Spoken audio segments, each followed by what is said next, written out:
They haven't given me the opportunity because I'm Black. But I also didn't go and ask, right? I also Mm. needed to play my part and not sit back and victimize myself. And I say it's not the most popular opinion, but I think as people of color, these are some of the things we need to be aware of.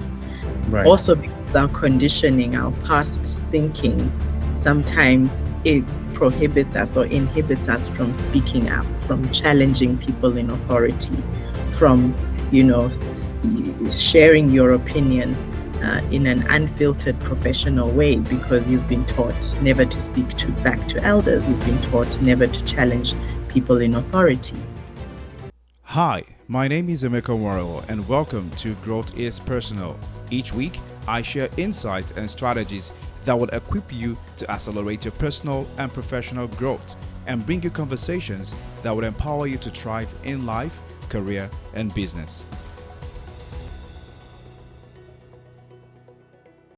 Hello, welcome once again to Growth is Personal podcast, your number one podcast for personal growth and development. If you're joining us for the very first time, thank you for tuning into the podcast. If you're watching on YouTube, make sure that you subscribe to that to the podcast. It will do us a lot of good, get us that visibility. If you're also listening on Spotify for the very first time, welcome to the show. But also follow the podcast and leave a comment or leave a review about today's episode. And we're glad you're here. We're having a special guest today. We're going to be having a phenomenal conversation. I'm sure you're going to enjoy it. Her name is Rebecca Muriki. Did I pronounce that well? Yes, you did. Okay. All right. So Rebecca is a leadership and certified mindset coach who helps Black corporate career women secure leadership positions and confidently get seen, promoted, and paid as the leaders they deserve to be. Rebecca has helped women become potentially visible inside boardrooms and around leadership tables while staying true to who they are and what they stand for. Her boss method empowers women in understanding the value of their work and getting paid like the leaders they deserve to be. She helps her clients create an intentional path to get promoted from manager level to senior leadership and executive positions in the organizations while creating a value proposition that elevates them as executives and senior leaders in their field. Rebecca is a mom of three, including twins. She is an associate director leading a team of 13 in the largest global audit firm and has transitioned into different leadership roles throughout a 10-year career. When she's not leading her team or playing hide and seek with the twins, she loves to watch a good tennis match or Formula One race on the weekend. Wow, Formula One. I haven't watched Formula One in like forever. So how'd you get to do that? You better watch Formula One this year. Okay. And what does it do? Like, what does Formula One like? I know it's an interesting game, but why do you like Formula One, if I may ask? I think there's so much going on. It's not just about cars going around a track 50 times. There is strategy, there is, the drama of the fact that it's a reality show, and the fact that there are only 20 seats always creates a lot of buzz because there are only 20 people in the world who can drive a Formula One car. And so there's so much intrigue around people moving in, people moving out. If you don't perform, you're out. It's a really cutthroat sport, but there's so much to learn from how people lead, how people interact, and everything is documented, in real time. So you see people's reactions, you see how the drivers react. It's almost like real life done on a sports racing car around a track. I think that's why I love it. Right, because I know there has to be something around or lesson or idea around why you watch Formula One. So thank you for sharing that. Okay, Yes, so a welcome to lot. the show, Rebecca.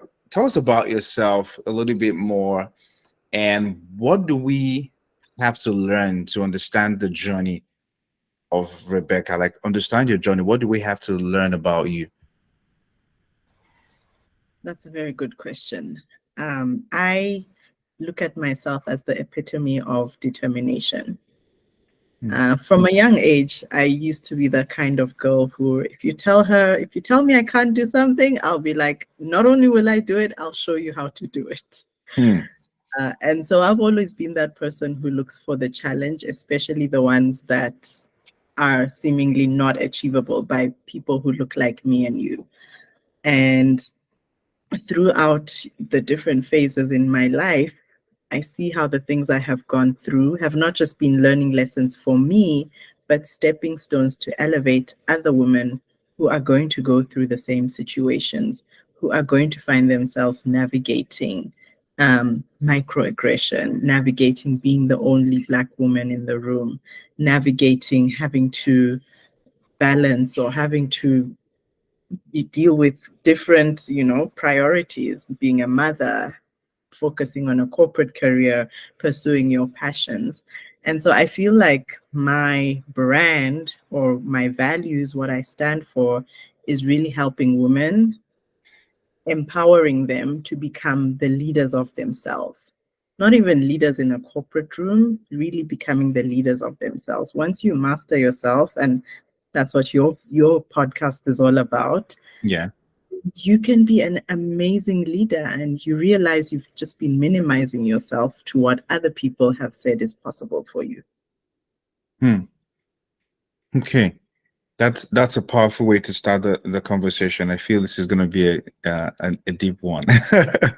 Well, let's go into your journey. You had you're an associate director at one of the leading big fours. Yeah, I think they call them the big fours, the largest global audit firm.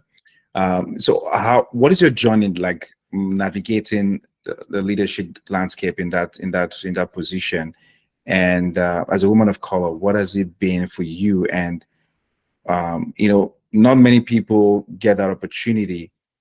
So how was it for you navigating your way to get in that leadership position? And what would you say um, that what would you say as a woman of color that you have seen or witnessed in being in that role?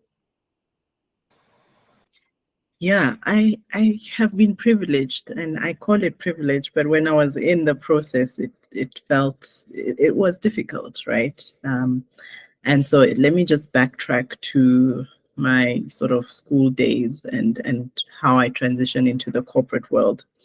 Like most African families, we've been conditioned that education is everything. I think it's very much, I'm Kenyan by nationality. I know it's also very much a Nigerian thing, and Yeah. many of the African nationalities. You're conditioned. You gotta go to school, either become an engineer, lawyer, whatever it is, because you're on your own after this. And so I knew growing up that the only way out of the conditions that I found myself in was for me to really, I had to get good grades. It was not a negotiable thing. I had to get good grades because that was going to open up opportunities for scholarships, which was going to open up the opportunity for me to go to a good university. And I was fortunate enough to get to that point. I left my high school with flying colors. I was a top student. I got a scholarship to go to the top university in Africa, University of Cape Town. And so through that, I just continued with how I was conditioned. You've got to work hard. You've got to stay out of trouble. Be focused. You're here to study. You're here to get a degree. No other business, and get that done. And that's what I did. And by the end of that, I graduated with my degree in actuarial science. Again, I looked for the most challenging thing that people were saying I couldn't do, and I focused on doing that, and I graduated and I got my degree. So going into the workplace, of course, the conditioning kicks in again. And I'm thinking, all I've got to do here is work hard, do what I'm told to do, stay out of trouble, and surely I should get the reward, the same way things have been happening in my schooling years. But I got the shock of my life when I got into the corporate workplace, and I realized the rules of the game have changed. totally changed. And I didn't have what they call corporate parents, right? I didn't have a parent or someone I looked up to who had been in a traditional corporate setting. Right. My dad was a lecturer. My mom was a doctor, but they weren't really in a corporate office. So they could only tell me what they knew, which was work hard. And they were of the different generation, right? Our parents, working hard was part of the industrialization, and that was rewarded, right? But now in this new age of millennials, it was very different. And so I realized, wow, okay, clearly working hard is not going to be the thing. First of all, everyone else was working hard. Everyone else was getting into work at 9. Sometimes you would leave at 1 o'clock, 2 o'clock from the office. When I say 2 o'clock, I mean 2 a.m., right? We would literally work for more than 12 hours. And so I also realized that when people were interacting, people would interact with people who, and this is a bias that I later realized was happening, people would interact with people who have had similar past experiences, right?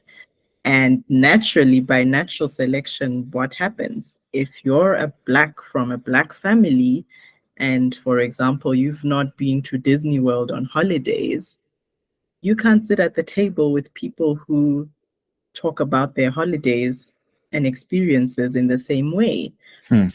So, of course, that also had an impact in the work dynamics, because if you're able to relate with someone on a personal level because you have similar experiences, you're going to tend to want to work with those kind of people, right? And so I started noticing this pattern of how, I wouldn't get on the best projects. I wouldn't be the first to be picked. And, it really had an impact on my self-esteem, because I thought, what is wrong with me, right? It looks like I'm not enough. What do I need to do to prove myself, right? And so, being in that environment, I forgot to mention earlier, I got into an audit firm, and in the team I was hired, I was the only Black woman. Back then, the actuarial profession was not diversified. It was literally the average actuary 12 years ago was a 40-year-old white man. And so I got into the team, and I was grateful that I had got a job, right? But I couldn't see anyone who looked like me. I couldn't emulate anyone who looked like me. I couldn't even have a conversation with someone who looked like me to ask, hey, when you find yourself in this situation where people are talking about their Disney World holidays, what should you say? When you find yourself in this situation where the white men in the room are talking about the rugby match that happened on the weekend, what do you say? Right? And I share these sound trivial they might sound trivial to someone else who's listening, but these are the literal conversations that I would find myself in, and they would have an impact on the work dynamics and relationships with my line managers, who were the average white man. And so throughout this process, I realized that, wow, things have changed. It's no longer just about hard work.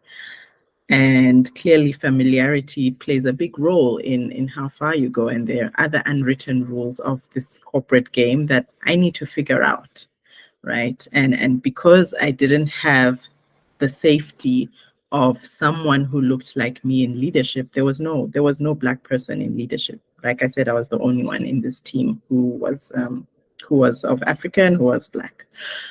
I had to lean into other support structures. And I was fortunate enough to have family members who were in similar situations, who worked elsewhere. My partner, for example, worked in London for many years, and he found himself in similar situations. But what happens to the Black women who don't have, support structures where they can find someone who's been in similar situations? Anyway, we'll get to that later. So I was fortunate enough to lean into them, and they guided me on, how to go about this, how to, focus on and nurture personal relationships, because they're not just going to come naturally. You're going to have to do a bit more work, right, as a person of color, and that's just how things are. And so, I learned the hard way, of course. Missed a few opportunities when I was climbing up the ranks, and found myself in work situations where I didn't want to go to work. I didn't want to wake up and go to work because I just felt like I didn't belong. I just felt like there was no room for me to be a full expression of who I was. I had to fit into this mold that really wasn't created for me. And example, I tried changing my accent because I thought that maybe if I change my accent and sound more like all these other people, surely I'll be more accepted, right? The funny thing is that even made things worse because I was completely out of alignment. I was completely inauthentic, right? But fast forward through the years, moved to different workplaces, and through these learning lessons, I was fortunate enough to get promotions, to get offers, and 8 years ago, I got into another audit firm at manager level, and I think this is when the turning point of my career really happened, or the sort of acceleration in my career growth. But I also had to make very conscious decisions that I was not going to minimize myself because I found myself being the only person in the room who looked like me. And when I look back, I realized that not only was I victimizing myself, right, I also wasn't taking full responsibility for what needed to be done, because I was in this mindset of, oh, it's because I'm Black. They haven't given me the opportunity because I'm Black. But I also didn't go and ask, right? I also needed to play my part and not sit back and victimize myself. And I say it's not the most popular opinion, but I think as people of color, these are some of the things we need to be aware of.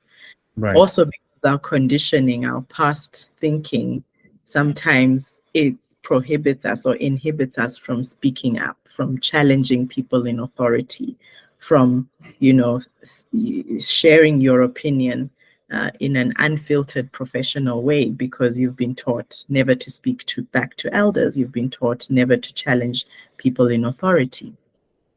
So I think when I made manager and in this new organization, that also I'm grateful for, because where I work right now, they do value diversity and inclusion. It's a huge value, and I've seen it in action. I think that also created the work environment for me to really express myself and become myself. And when I stepped into alignment of who I am, I came in with, of course, professionally, but with the hairstyles that represented my Africanicity and not try to be someone else. That was when I was able to tap into my genius. And that was when I was able to really mine out the diamonds of my superpower and what makes me stand out and become one out of one. And through that process, I was able to climb up the ranks of the corporate ladder. And, as I was continuing to take radical responsibility, continuing to do the inner work, I landed into senior leadership. And now I am an associate director. But I like telling the full story, because you'll go on LinkedIn and you'll just see the highlights and you'll think, oh, nice for her, right? There was a lot of inner work. There was a lot of unseen growth that had to happen to get me to where I am. And I think that's some of the things that you don't see when you just look at the highlight reels of someone's career. Wow. That's a powerful one.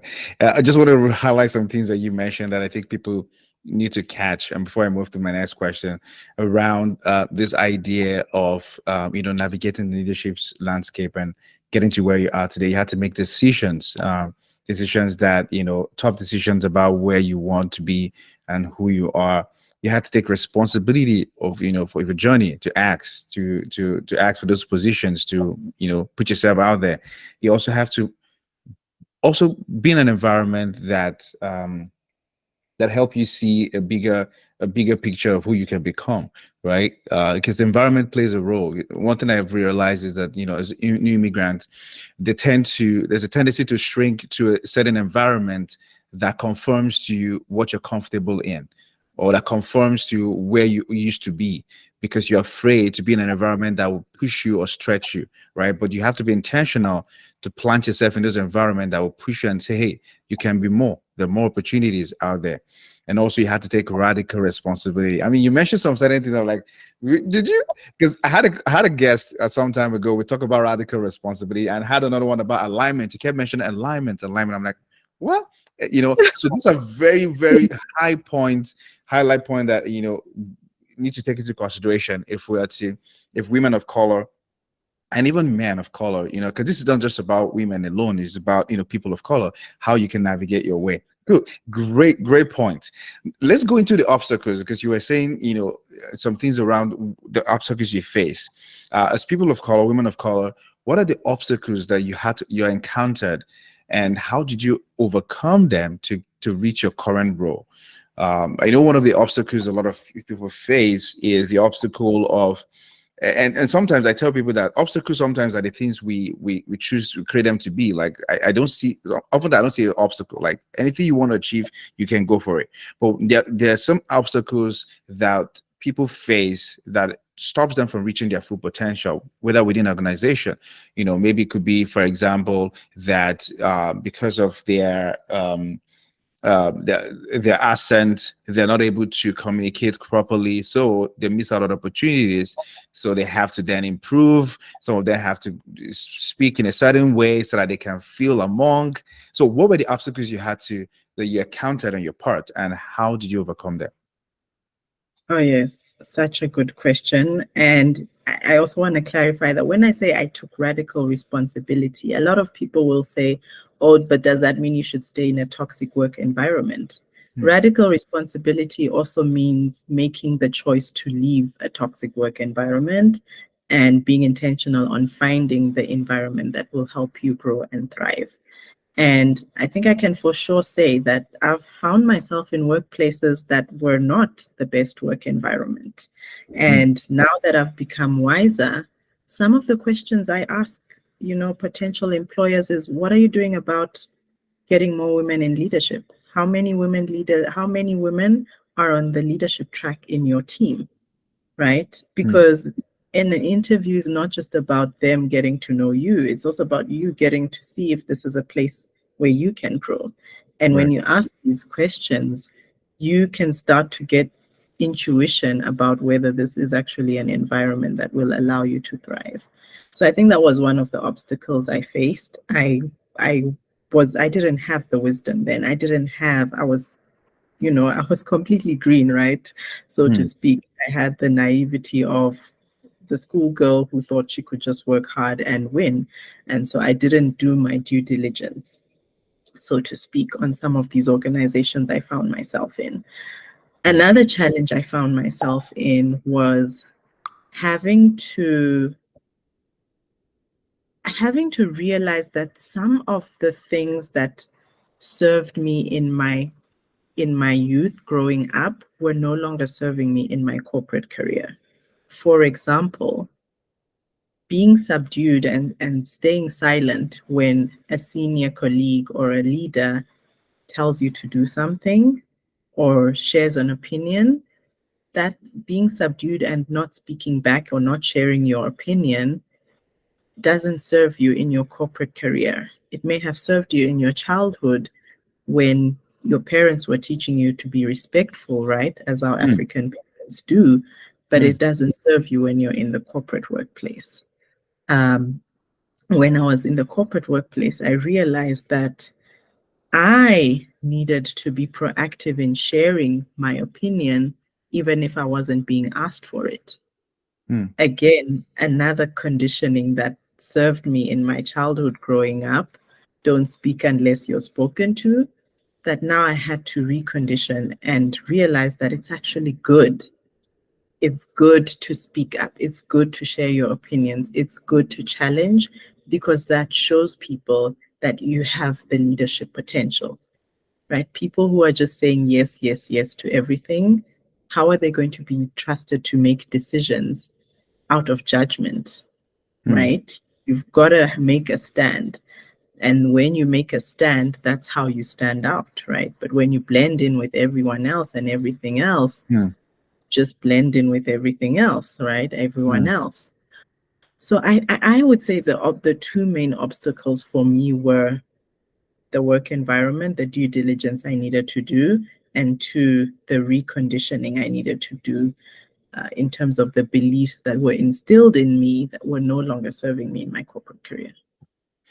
Great, great. You said when you make a stand, that's how you stand out. I wanted to highlight that.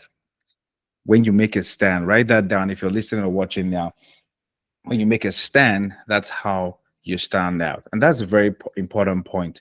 I wanted to take some start a conversation from what you said, and because for me, I believe conversations like this bring some need to discuss some certain things in life in general. Because what you said about not being able to do this subduing, where people are sharing ideas, not to speak up and not to share your opinion when except you're being asked, and most people bring it to the workplace. Now, I also want something came to my mind to ask around what are we doing, or what are you doing as parents to ensure that we don't repeat or groom a generation who will go that same path? Because that's what our parents, you can't speak up when they'll be, except you've been spoken to or asked a question. How are we grooming our kids to ensure that they don't follow the same path? What are the tips you can share if based on you as a parent? How are you doing? What are you doing to help parents, or what are you doing as a parent to help your kids not follow that same path? Oh, that's a really, really good one. That's a good one, because I am by no means a perfect parent. I am also figuring this out as I go. But I think one of the things that I have seen to be so effective is you've got to lead from the front. You've got to go first. At the end of the day, your children are not going to remember what you told them to do. They're going to remember what you were doing. They're going to remember what they saw you doing, not what you told them to do. And so for me, I think just that transparency of even just helping them understand why I'm asking them to do something, right? It's not just because I said it. Like, I have to explain and give them the reasoning and help them reason it out with me. So that they can start to realize that, hey, we are equal in this relationship. It's not I'm the parent, you're the child, you better listen to me, and that's it. It's let's have a discussion around this. If you want to challenge me, that's fine. But of course, around certain boundaries, right? I'm not just saying don't have any there's got to be boundaries, right? And so that's one of the things that I've been doing, really being deliberate around how they see me lead, how they see me lead at home, how they see me lead even on the phone when I talk to people, how they see me lead when they are maybe here listening to me at the door of my office, my home office, and they're listening into me, eavesdropping on me speaking. Those they might look subtle, but your kids are picking them up. And that's what they're going to emulate, right? That's exactly what they're going to emulate, what they saw you doing. Secondly, I think giving them responsibility when they are young. I do think that I had to learn the concept of responsibility very late in my adulthood. I think if I had learned what responsibility means much sooner, I would have been able to take control of my career much sooner. Right. But typically, as African parents, it's you're the child, you don't know what you're doing, I'm the parent, whatever I say goes. Right. So finding things that you can give them to do where they take full responsibility. So, for example, when it comes to, money, right, there are certain things that my children can do. If they do them well, they'll earn certain money, and I'll be in integrity, and I will give them that money and they'll put it in their piggy bank, right? And so it's helping them realize that, yes, you can make money, but you've got to earn it. By no means am I saying don't work hard. You've got to work for it, right? So it's teaching them that responsibility from a young age. And so many other things that I think we can do as parents that are not necessarily rocket science, simple things we can do that they are already doing or we are already doing for them, where we can give them more responsibility and empower them in that way. Yeah. And I think one thing that comes to mind is also leading our kids from a place of courage rather than fear. Because what I see a lot of times is, we tend to bring our fears to them, oh, this is how, this is why it didn't work for me. So I don't think you should be doing this. And from that place of fear, we begin to pass on the fear that makes them to become timid. But when we lead from a place of courage, that this is what I would do, or this is what I'm doing to move my life forward, and I think this is also what you should do. So guiding them around the path of courage, that even though they might be afraid, but it would always be better when you lead from a place of courage or move from a place of courage. Your life will be better. So I think that concept as well is also important. Thank you for sharing that space, because I think it's important, because sometimes we talk about career. There's a place where there has to be a balance about family and ensuring that we're bringing the same thing home. Great. So let's talk about, so as a leader, how do you then foster a culture of inclusiveness or and support within your team, and ensuring that diversity is promoted, right? Because we have people of color who now find themselves, now I'm not saying accidental leaders, but they find themselves in leadership roles, and they're like, okay, so how do I then, because it's one thing to say to demand inclusion or ask for inclusion, but it's another thing when you get in to now know how to become inclusive. So how are you then able to do that as a leader?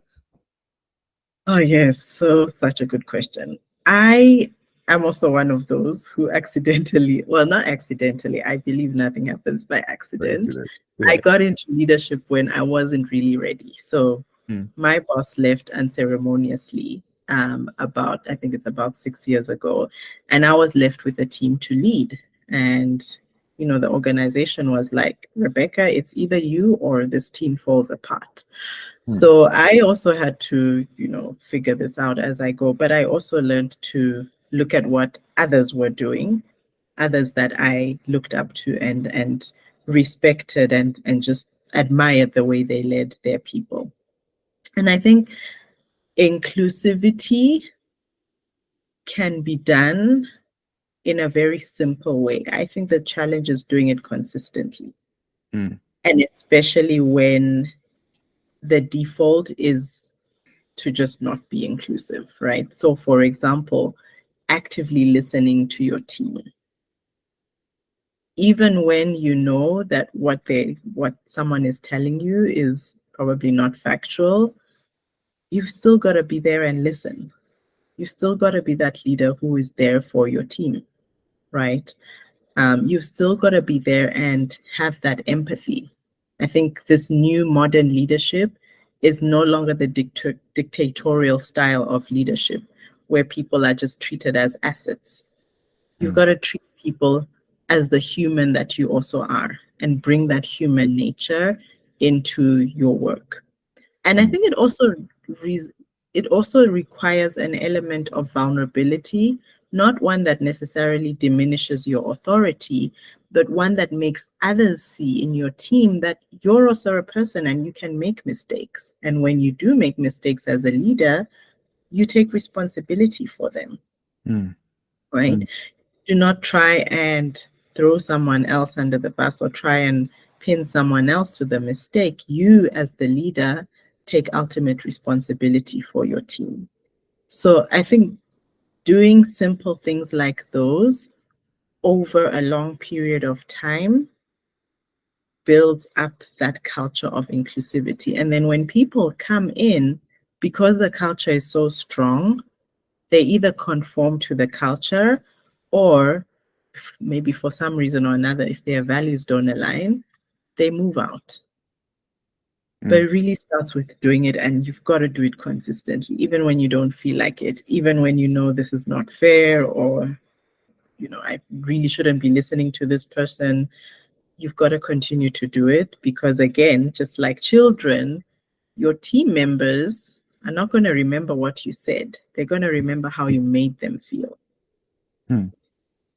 Yeah, they're going to remember how you make them feel. So as a leader, what were the things if you had to share a practical steps to get to where you are, to a younger, younger leader, because everyone can be a leader or leaders where they are, but a younger person who is coming up in their career and aspire to become a leader in a leadership position, for example, what were the things you said that you had to do differently to get to where you are, right? Self-development, what exactly were the things that you had to take to get to where you are today? What would you share? Yeah, so I think the inner work, I would say it's 80% mindset, 20% strategy. Because it doesn't matter what strategy I give you, if the person who is working that strategy is still having the same mindset they had 5 years ago, they're going to have the results they had 5 years ago. The results are not going to change. So you've got to do the inner work firstly. You've got to understand what is holding you back. What are your limiting beliefs? You've got to literally break down and challenge every single thing that you've thought to be true and factual, and decide for yourself what is the programming with which you are going to live your life, run your career, and have the career that you like. I call it having a career by design instead of by default, which is what most people do. Most people are it's like the sleeping dead. They just wake up, go to work, come back, sleep, wake up, go to work, complain, be victims, come back. It's just the same thing over and over. If you've got to break that cycle, and it starts with your programming and your mindset. Then in terms of the strategy, of course, I will not deny there is strategy that you need to be aware of. For me, the biggest components of the success I would say I've had is one, having advocates. So I, very early on, when I was given the mantle to lead this team, I identified people who I knew had my back no matter what. And I made those people my biggest cheerleaders, my biggest supporters, because I'm also not the kind of person, I'm an introvert by nature. But even if you're an extrovert, you don't have to be the one shouting at the rooftops about how amazing you are. In fact, you'll have so much more credibility if other people are doing that for you than if you're doing it for yourself. Yeah, so advocacy was huge for me. And then I think it was really just having a very clear promotion plan and communicating it. Like, a lot of us think that our bosses know what we want. They don't. You've got to make your ambitions clear and known. And you have got to take control and say, this is what I want to achieve. I believe I can do this in the next 18 months, the next 12 months. What parameters do I need to achieve to be able to get to this milestone in my career, to be able to get this promotion, instead of going in and them telling you what you need to do, or them telling you what is possible. Let them tell you what you need to do to achieve what you desire, but not the other way around. The other way around. That, I think this is a very important strategy, having an advocate or sponsor, and having a promotion plan, such that you're not waiting for the organization, your leaders to design one, but you design one yourself.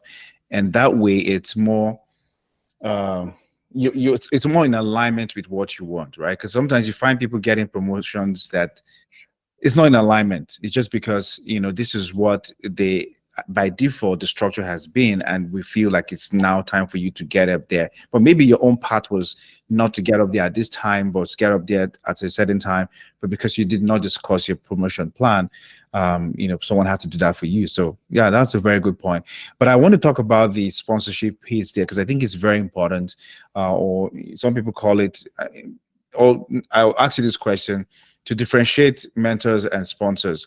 At one point, do you determine having a mentor or sponsor in your career and how they impacted your career?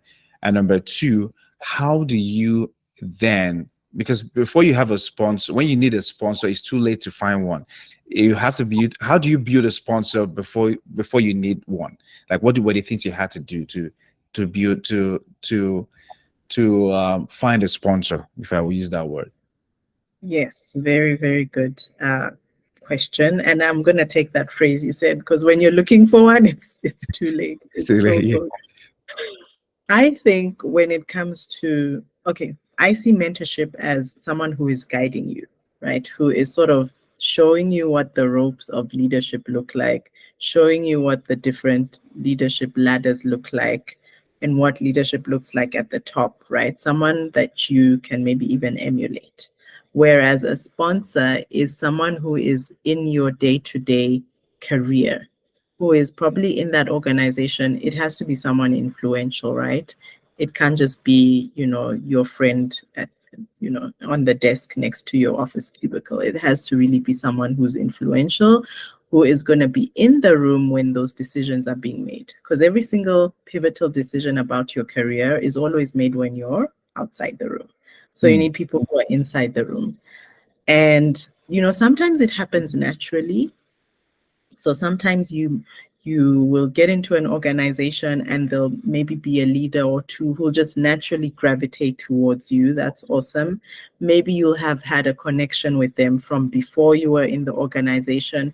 Make use of them, right? Do not think that you're in this alone and you've got to prove yourself and you've got to do this on your own. Otherwise, it doesn't actually, it's not as meaningful as if you did it with the help of others. You need other people to help you in corporate career to move faster. If there is no one who comes naturally to you as a mentor, then it's your responsibility to identify, okay, which are these leaders that I can look up to? So think about their values, right? And leaders talk about their values even when they're not talking about their values. Right. You can see what a leader's values are by how they lead, how they treat their team, what they talk about, and look for someone whose values are aligned to yours. I would say that's the most obvious thing to do, because then naturally it will be so much easier to go to them and say, hey, I really, love working in this organization. I would really love to have someone who can give me guidance into how to move ahead. People love being asked those kind of questions, right? Yeah. It's also an ego thing. And so that's when you can start building rapport. And again, certain sponsors might be there for a season and not necessarily forever. Right? After a season, you then got to know, okay, it's time to maybe move on, look for other sponsors, which is okay as well. So I would say those are the two guiding principles you can use. Yeah. Those are very important points. Let's go into, so how do you see your role as a woman of color in leadership changing? Like, how do you see the role of women of color in leadership changing? And what advice do you have for aspiring, leaders or aspiring professionals, women of color who are trying to climb the corporate ladder? Somehow I don't even believe there's a corporate ladder anymore. But anyway, that's a conversation for Which ladder? But I mean, Ladder for who? whose ladder is that, right? So, Yeah. But how do you see that changing? Or what is the ongoing trend as women of color? I'll sum it up in one word: freedom, free to be. I see my role in helping women, become leaders, not from the perspective of, let me help you become a director, let me help you become an executive. It's, let me empower you to be free to be a full expression of yourself, so that you can find what is your superpower, what are you super passionate about, and pursue that. If that's in corporate, amazing. If that's as a thought leader, amazing. If that's as an entrepreneur, go for it. right? But I think we need to, like you're saying, and I love the point you raised, Emeka, there is no ladder anymore. It's going to look different. Leadership is going to look different for every single one of us. That's right. Leadership is no longer about having a title. So that's how I see my role evolve and where I see the direction of my brand and my calling go to is in helping women become free to be so that they can truly become the leaders and unleash their superpowers from within to become whatever kind of leader that they want and that there is in alignment with their calling. I forgot the second question. I felt so strong about that answer. I forgot. No, the second. I think you touched on this on the second question, but it was around the advice. So what would you then advise women of color, of people of color who are aspiring to become leaders? And I think you touched about it, but I wanted to just say, what are the advice you would like to give to them now, in terms of the mindset shift they have to have or the approaches they have to use, in looking forward to leadership roles? Yeah. So one of the first questions I always ask my clients, and it sounds so simple, is what do you really want? 5 words that can hit deep if you haven't thought of this for a few years. And I find many women in my shoes, super amazing, talented, experienced professionals, completely break down when I ask them that question because they realize they've been climbing up someone else's corporate ladder and not necessarily theirs. And so I think my piece of advice is first, get clarity for yourself on what you really want. And if that means getting someone else to help you get that clarity, absolutely invest in it. It is so worthwhile. There is nothing worse than doing all the work, working day in, day out, being so, and I know everyone who listens to this is ambitious, right? Because personal growth is for only ambitious people. There is nothing worse than putting your heart, your soul, your mind, your everything into this corporate ladder, and you get there and you realize this is not what I want. So first, get clarity on what you want. Once you get clarity on that, the answers will unfold. Because chances are whatever you want is such a big thing that you can't even fathom, like, okay, how is the path going to be to me getting to where I want? Maybe you do want to become a corporate big shot, but you just can't see how it's going to be possible with all the people in Exco in your organization, being the white 45-year-old male and no one really looks like you, or even there's no women or whatever it is, no people of color, whatever it is, right? Whatever situation you find yourself in. I think once you nail what you want, you're then going to find yourself in a place where you'll say, I'm committed to getting this. I'm committed no matter what the situation I find myself in right now. No matter what work environment I find myself, I'm committed, and I know that somehow as I do this work, the inner work on myself, as I take action towards this big goal that I want for myself, the answers will unfold, the right people will come into my world, the opportunities will land, and I'll be able to achieve that full expression of what I really want, the manifestation of your true calling and purpose in your career. What do you want? And that's a very important question. What do you want? Now, for those, what if, there are people who say, you know what, I don't even know what I want. Like, I've asked myself that question severally. I've been to coaching sessions. I've invested a lot, but still I haven't figured out what I want. What could that person do? Chances are they do know what they want. Chances are maybe it's not what they've been conditioned to want. And sometimes, and all the time, the answers are always within, right? A good coach will never give you the answers. A good coach only guides you to find the answers from within. Right. So most of the time, what I have seen is we get in conflict when we start asking ourselves these questions. And it's kind of almost like in denial, like, oh, this is actually what I want, but this is where I am. And how do these paths come together? Like I said, you're not going to know all the answers. You're just going to have to trust and believe that the answers will unfold as you take action. But if you just continue doing what you've always done, that's also not going to help you get clarity. And I think, again, we evolve. What I wanted 10 years ago is not what I want now. I'm in a very different space in my mind, in my life, in my career. And that's okay, right? You're not married to this thing for the rest of your life. You're going to evolve. But the important thing is following your true desire, purpose, and calling, no one else's, because that's when you're in true alignment and fulfillment can come. It cannot come when you're trying to chase after corporate titles, because you'll get that corporate title and you will feel empty within. If the corporate title is what you want and you want to be leading a team of 20 people, of 50 people, amazing, awesome, go for it. But don't do it just to tick a box. That's right. Don't do it just to tick a box. Talk about a little bit of a challenge you faced, challenge situation you faced in your career as a woman of color in leadership, and how did you bounce back from it? Oh, that's a very good question.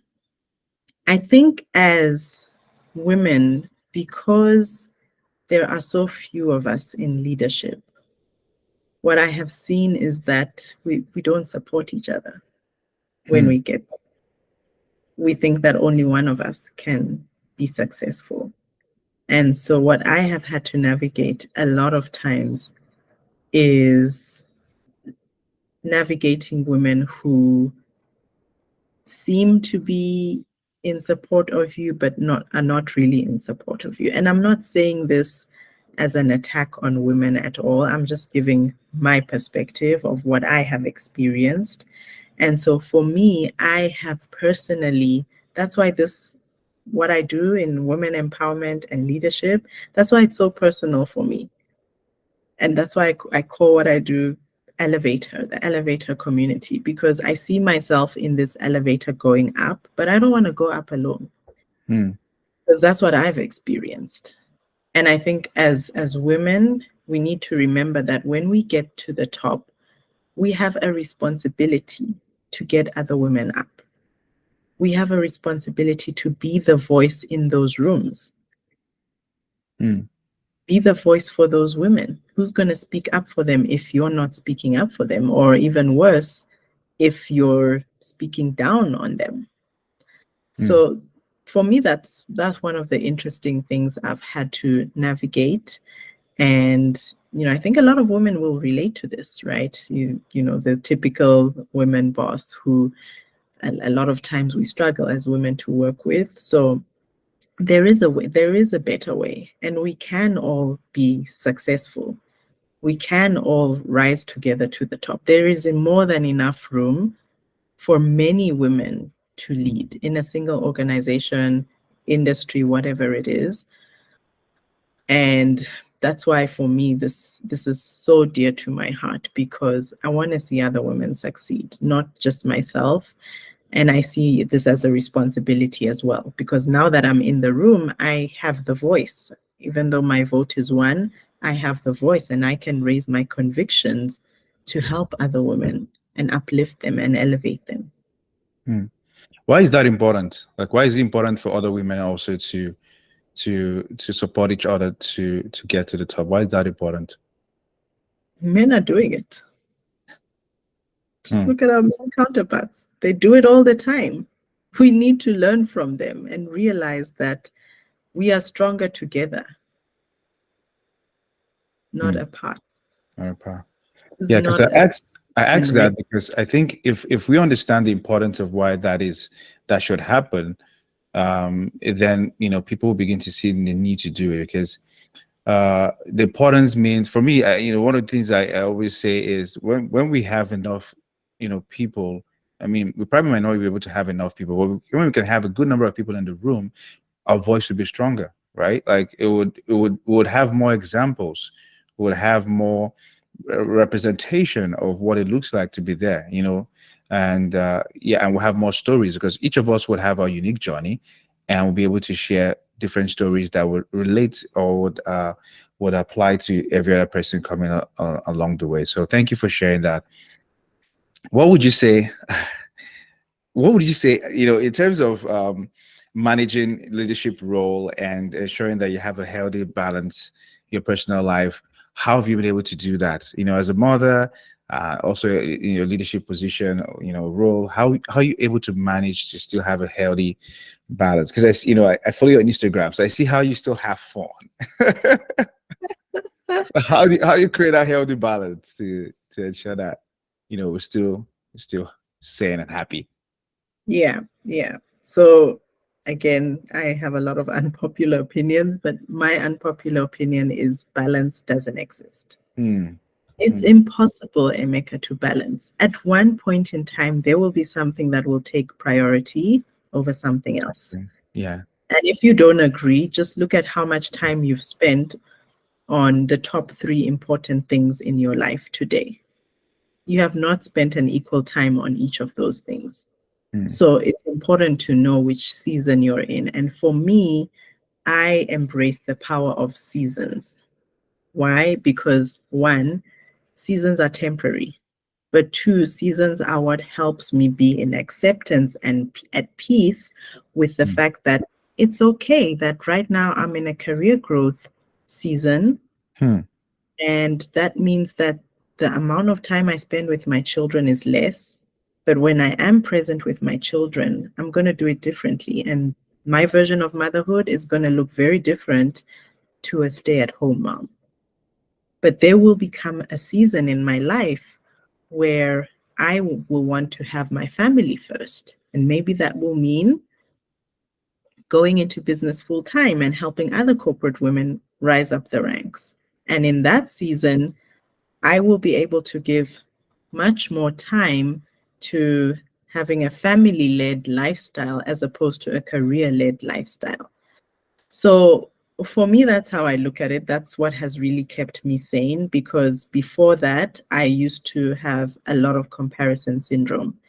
And I used to feel so guilty when I would see the moms drop their kids to school and pick them up and be at all the school galas and at all the school plays. But I had to come to peace with the fact that I had made the decision to be in a different season to them. And when the time is right, I will get into another season. That's the beauty about seasons. They're always temporary, right? Winter doesn't last forever. Summer doesn't forever. Right. I think that's a very interesting perspective to have, to see things, to see your life and journey as seasons, and that at this particular season, this is what is required. For example, a farmer would know that in the season of winter is a time to incubate, not planting. But it's to some people like, oh, what? But it's the season requires you to do that. And then there's a season where you have to come out to plant and do all sort of things. So when we realize that life is in seasons, it gives us that peace, and that peace is really important, because you could compare with other people and you just lose the whole joy of the moment, right? Interesting. Okay, we're wrapping things up here. For aspiring leaders, particularly women of color aiming to be in leadership position, what key skills or qualities do you believe are essential for success in today's corporate environment? I know you've touched about that in your opening conversation, but I want you to share more for those who are just joining in or who are going to be saying, I want to skip to the end. What are the skills and qualities that are essential for success today in the corporate world as women of color or people of color, and how can they develop and showcase these skills effectively? I know that's a huge question in one, but let's break it down for us to skills to learn, in this day and age, in corporate space, women of color, and how can you then develop those skills or showcase them?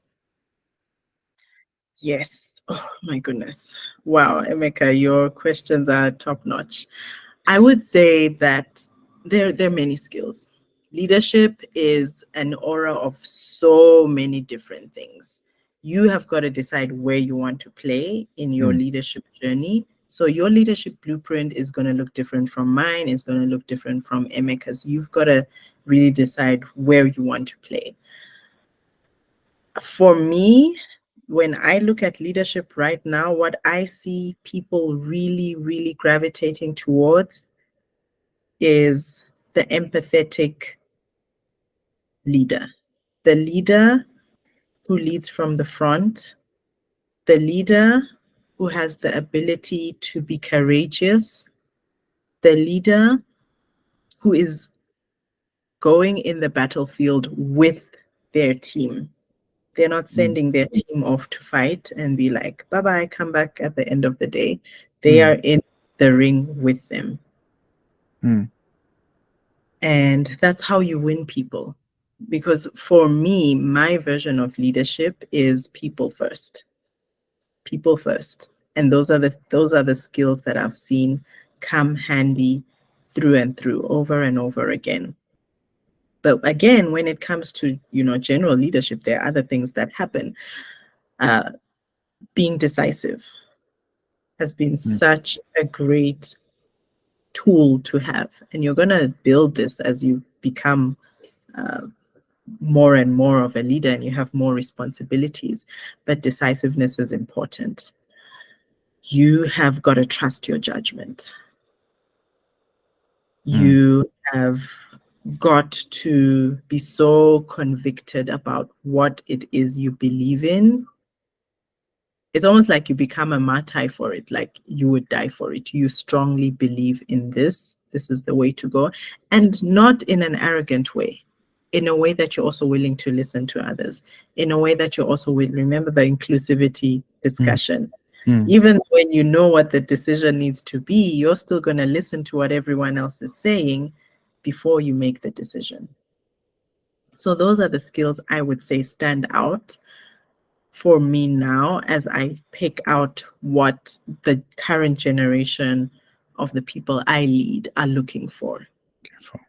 Yeah, I think is very important, because if you look at this age of hybrid work from home, AI technology, we need people now. We need people who put people first and not technology, because we're getting to the point where we're seeing people put process, and they're important. Processes and technology are important, but people can never be you cannot do too much to be on the side of the people who are going to operate those technologies, who are going to be in the forefront of working with those customers. How you're able to lead them with courage, lead them by working with them and not working against them, because you see leaders who work against their team. I mean, I don't know why they do that, but sometimes it happens. But working with your team, but also being decisive, as well as this is the decision we're going to take, this direction we're going to take, and we'll work with it and be able to take on anything that comes back and not say, you know what, push the blame to someone else, right? So those are very important skills that you've highlighted that we have to develop. Now, how do you then showcase these skills? If you're going to be positioning yourself for leadership opportunities, how then do you showcase this in such a way that it's visible to others and they can see it, right? Because there's one thing to know how, is another thing for people to know that this is what you are good at or what you can do. How do you then showcase that? Yes. So another trap that I see high performing people go through is they think I need to do more. I need to get on more projects. I need to find more things to involve myself in. No, you don't. You need to look at the opportunities or your current workflow and assess which ones can I really showcase my leadership skills, my natural leadership talent. Every one of us has a natural leadership talent. The problem is we're trying to be like White Joe up there, or we're trying to be like Bruce up there. No, look at your natural leadership talent. If for me, for example, I'm very good at listening to people. I'm a people's person. right? Maybe for you, you're the results-oriented person, or maybe you've got a gift of bigger picture thinking. Look at your workflow right now and identify 1 to 3 projects where you can really showcase your natural leadership talent, and make sure you are all over those projects like a virus. Like you must be all your handprints, your fingerprints must be all over those projects. Everyone should know that this was your project, you led it, you spearheaded the results, you were the one who changed course of direction if things went wrong, you were the one who saved the project if the project needed resuscitation. It was you. Whatever result came out of those projects, it was on you. And when you start to shift your mindset towards, okay, how do I bring out my natural leadership talent in what I am already doing right now? What's going to happen is people will notice that in the organization, and they'll start giving you more projects that are similar to that, because they'll see how you've had this natural ability to really create results from those type of projects. And you'll just get more and more of those things, and your leadership brand will become stronger and stronger. But if you're trying to be in every single place and trying to do all the things, burnout, resentment, and just a watered down brand is what you're going to get. Right. Yeah. Very, very important point. And the idea also for you to get comfortable, not sort of bragging, but to share those results, right? In the places that matter. Because sometimes you see that you're in a conversation, you're in a room where things are, things are being said about around what has happened in those projects, but people don't own up to say, yes, okay, this is what, or share ideas or share the result of your findings. They keep quiet and like, well, my direct line will know what I've done, and I won't say it in this bigger room. But sometimes seeing those things in the bigger room gives you that more, visibility. As long as you know, you've read the room and you know that this is what is appropriate. But sometimes just sharing that, showcasing that this is a result you achieved in the bigger room, not just within the units that you have, would also play a key role in positioning you, so that in case you want to move out from that unit, you have people who are aware of what you have done. And also, I think one point to mention again that came to mind is looking at the project to get into that have the highest, I call them the pain points, like the pain point at the highest, and leverage on those projects. Because sometimes there are some things that are the pain point are not so much. So even if you don't get involved in it, it's not so much of an importance to the leader. But ones that have high pain points, such that it either saves them money or bring them money and all of that, it would be a good idea to jump on those ones if you can, to showcase your skills as well. So thank you for sharing that. We're wrapping things up. Final 3 questions. You can answer each of these questions in one word, or you can speciate on the word. The first question is, if you could go back in time and give excuse me, your younger self one piece of advice about navigating corporate leadership journey as a woman of color, what would it be? Wow. Just one. Oh my goodness. Always ask why. Always ask why. I'm going to flip that question. So if you ask why, because one thing, sometimes you have to be ready for why you're asking why. Because what you hear people say is, oh, if I ask, people are going to say, you're going to look at me like, okay, is it that you don't know it? Or, so how do you deal with the feedback from asking why? I think when you first of all, you've got to navigate the room. So you're not always just going to use the word why. There'll be a time where you will use respectful corporate jargon or language, and you'll say, with all due respect, I would like to understand your rationale. With all due respect, have you thought of this? So it's almost like, maybe not always ask why, maybe it's always ask a question. If you don't know what to say, ask a question, because that's how you start to really stretch your mind in being able to challenge other people's thinking. And also, you also strengthen your muscle in other people being able to challenge your thinking. Because as a leader, you're going to be challenged as well. Right. And yes, you might have your values, you'll take a stand, but you're going to have to stand behind what you're, what you're convincing or what you're influencing for. And you're going to need to know how to respond, because people are going to ask you as well, why? Why? So I think it goes both ways. Both ways. Yeah, great one. So we've covered a lot of ground today. Can you share one memorable or humorous moment from your career journey that taught you a valuable lesson? Yes.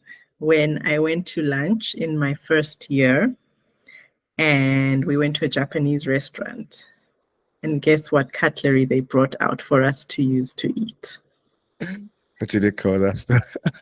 Yes. You can imagine the African girl did not know how to use those chopsticks. I used my fork to eat dumplings.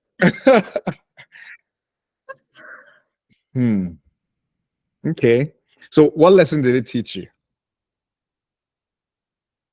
It taught me it's okay. A white person might come to your house and not know how to eat fufu with their hands. Right. Doesn't make them wrong to use a fork. Neither does it make you wrong to use a fork to eat dumplings, or what are those other things? Sushi. Yeah.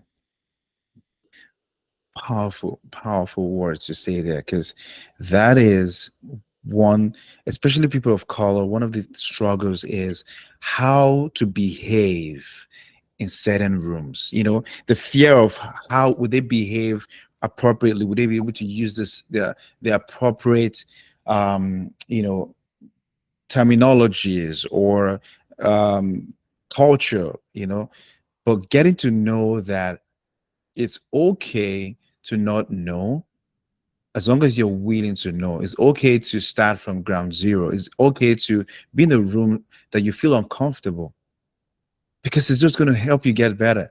But if you avoid those rooms because you don't know, then you're going to put yourself, you're going to set yourself off for regret down the road. Yeah. Awesome. Great one. Okay. As we conclude, what's one book or podcast or resources you recommend to aspiring women of color, leaders looking to excel in their careers? What is that one book or podcast or resources that you recommend for those women of color who want to excel in their career?